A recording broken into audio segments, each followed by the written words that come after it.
Welcome to our 5 on 5. We're pleased to be joined by George Pernsteiner, the Chancellor of the Oregon University System. George, thanks for coming in. Thanks, Craig, very much. All right, so President Obama and Governor Romney have criticized the rising cost of higher education. The suggestion has been that the federal assistance should be targeted to the states so that states can foot more of the bill. Where does that put Oregon with our tight budget? We're already trying to divest ourselves of university funding, and yet we could be facing federal sanctions for proceeding with divestiture plans.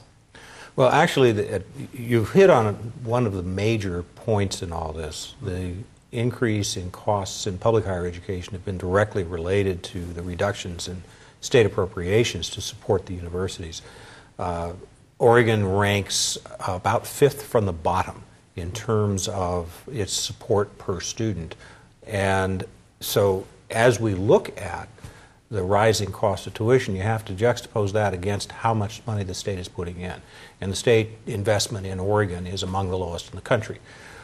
And we are, nonetheless, very, very concerned about rising costs of education. And if you look at the campuses, they're all trying to find ways to reduce costs, to save money, and to begin to look at different means of delivering education to students that might be of lower cost.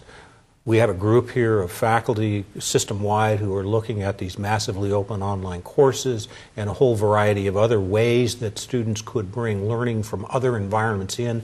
We could provide credit for that and map them onto a degree path in ways that would reduce their overall costs to a degree.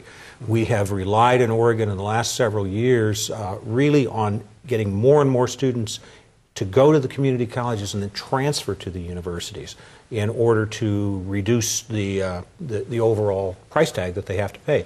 In fact, we have record enrollment the last several years in the universities, but interestingly, our freshman class is no bigger last year than it was 7 or 8 years before. Really? It's the transfer students who have brought us the big growth. So I think that sort of emphasis on the part of Oregon to try to connect the community colleges and the universities has been a way of trying to ameliorate some of the problems of high cost. That said, there is really no way that the state reaches its 40% education goal at university, 40% at community college without additional state investment over the next decade or so, because there is no other way to get there. The students cannot afford to pay more money than the rate of inflation going forward. We know that. We're hopeful of holding down costs, but we need state partnership in order to be able to do that rather than state disinvestment. Fascinating. All right, well, we're going to take a quick break. We'll have much more with George in a moment. Stay with us.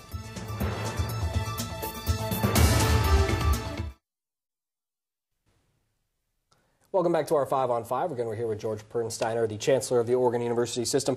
George, a recent audit from your office recently caused quite a stir down here locally between JPR and SOU. You determined there was a conflict of interest because a single administrator was sitting on both boards at the same time. Is that not a common practice throughout the university system?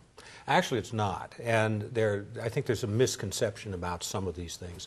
The real issue here, if it goes beyond that as well, in terms of the additional potential liability that the university took on with regard to operating things that weren't either educational or radio.